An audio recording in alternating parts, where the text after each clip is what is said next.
Hello, my name is David Betterman, and welcome to my show, The Better Man. Today, my guest is famous astronomer Carl Sagan. Woo! I'm here. I did it. So, let's just jump in and educate the audience. Can you tell us the difference between astronomy and astrology? Well, David, astronomy is a type of science that studies anything and everything outside the Earth's atmosphere. On the other hand, astrology is the belief that a position of the stars and planets affect the way events occur on Earth. So you're saying astrology is a religion?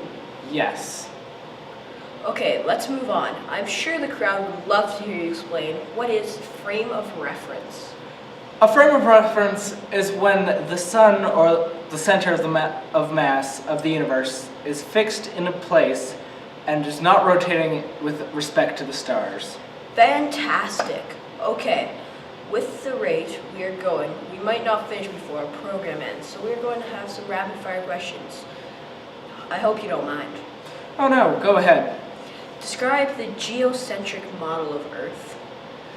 The geocentric model is a way of looking at the cosmos where Earth is at the center of the universe. And who believed in this model? Many ancient societies such as Greece, Rome, ancient Europe, and the Western world. And how has time changed your observations of this? Time has made us believe in a new model called the Heliocentric Model. Well, what is the heliocentric model? The heliocentric model is a view of the solar system where Earth and other planets orbit around the Sun, which orbits around the Milky Way galaxy. Very interesting, but who proposed this idea? That would be Nicholas Copernicus. What were the consequences for this man? Well, at first everybody didn't believe him. They hated him, in fact. In time, people started to believe him. Well, let's move away from Europe. I have to ask you, what was the Aboriginal North Americans' view on the cosmos? The Aboriginal people believed the constellation Ursa Major as a bear running from hunters. In some of their stories, the bear brushes the maple trees in early autumn evening, and blood from its wounds is what the leaves spread. What about other cultures? Well, the Egyptians believed that their god Ra was carried daily through the sky in a sacred boat, and the Romans believed Jupiter was the king of the gods. Okay, what is an optical telescope and how did it give us better understanding of space? An optical telescope is an extremely powerful telescope that uses refracting and reflecting to magnify images from space. It is giving us a better understanding because it brings us closer to the cosmos. What is spectral analysis, and could you give us some examples? Certainly. My voice cracked there. I'm sorry. Spectral analysis is observing a full spectrum of colors.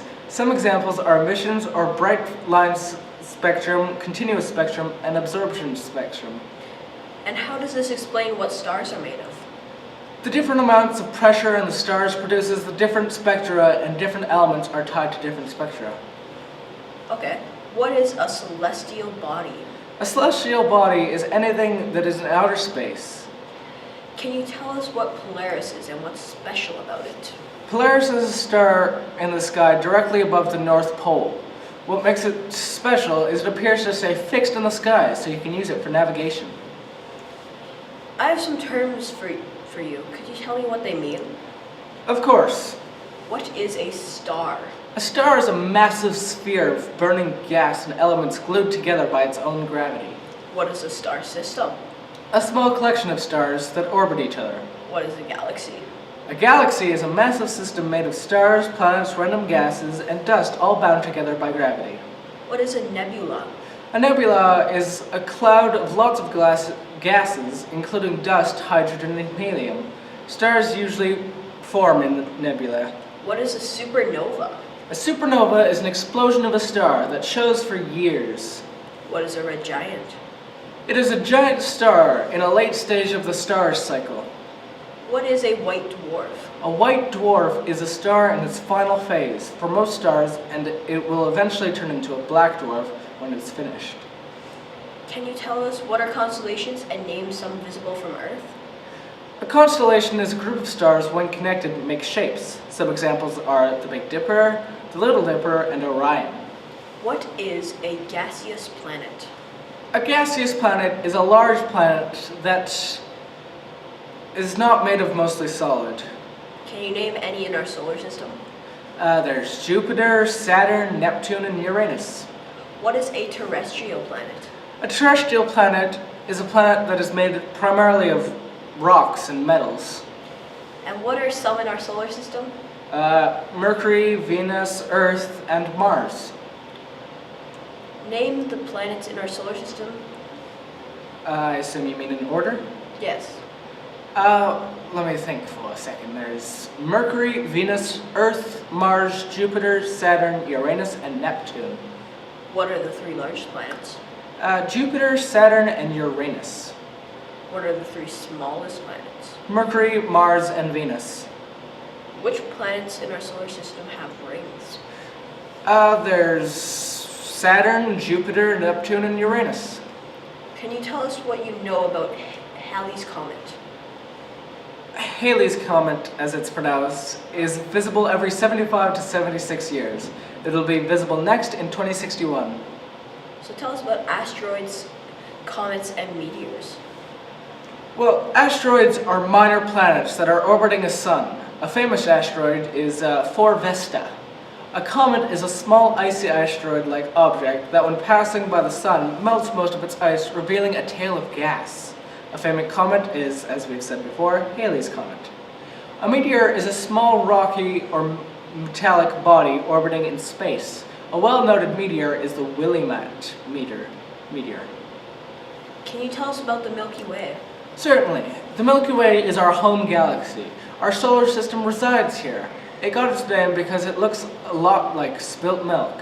At the center, we theorize, is a black hole. In spacey terms, what is triangulation? Triangulation is determining the location of things using other things. It is used to determine spacecraft location. What is altitude and azimuth? Altitude is vertical distance, azimuth is angular measurement. Can you explain why the stars are moving in the sky? Well, the stars are moving because of the Earth's rotation mostly. Oh, and I made something special for you guys. Also, just remembered an anecdote. The stars moving in the sky helped ancient people make observations of celestial bodies. That's very pretty. Moving on. What is an eclipse? An eclipse is when a planet or star covers up the view of another planet or star. The most common in our solar system is the lunar and solar eclipse. Oh, sorry. A solar eclipse is when the moon covers the view of the sun. A lunar eclipse is when the Earth covers the moon from the sun. Can you tell us about some famous astronomers and their contributions to the field? Well, there's Johannes Kepler, who was a German mathematician, astronomer, and astrologer who used mathematics to calculate the path of planets. Aristotle was a Greek philosopher who came up with the idea of a spherical Earth. Galileo was a physicist, mathematician, astronomer, and philosopher who improved the telescope and used it to find the 4 largest moons of Jupiter. Copernicus was a mathematician and astronomer who proposed the heliocentric model of the universe. Very interesting. Do you know how living in space is different from Earth? Well, for one thing, you aren't affected by gravity. Another big thing is the atmospheric pressure is basically non-existent. The air composition in space is small because there isn't much gases except for small amounts of helium and hydrogen.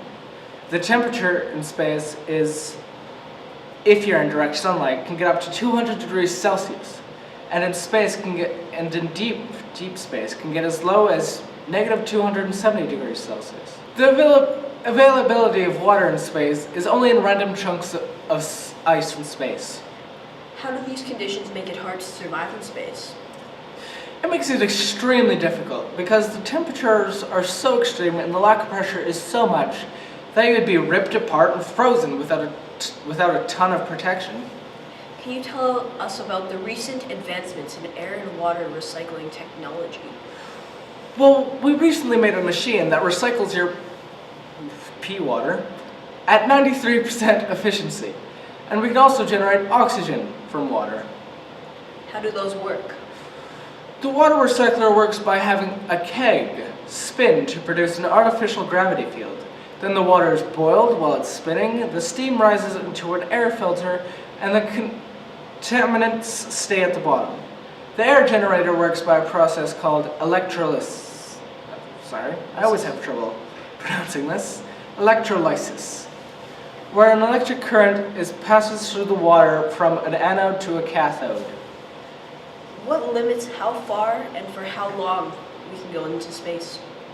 Well, the biggest thing is gravity. What is a multi-stage rocket? It is a rocket that after launch can get rid of several useless parts by ejecting them from the main ship body. And how have they been developed over the past 50 years?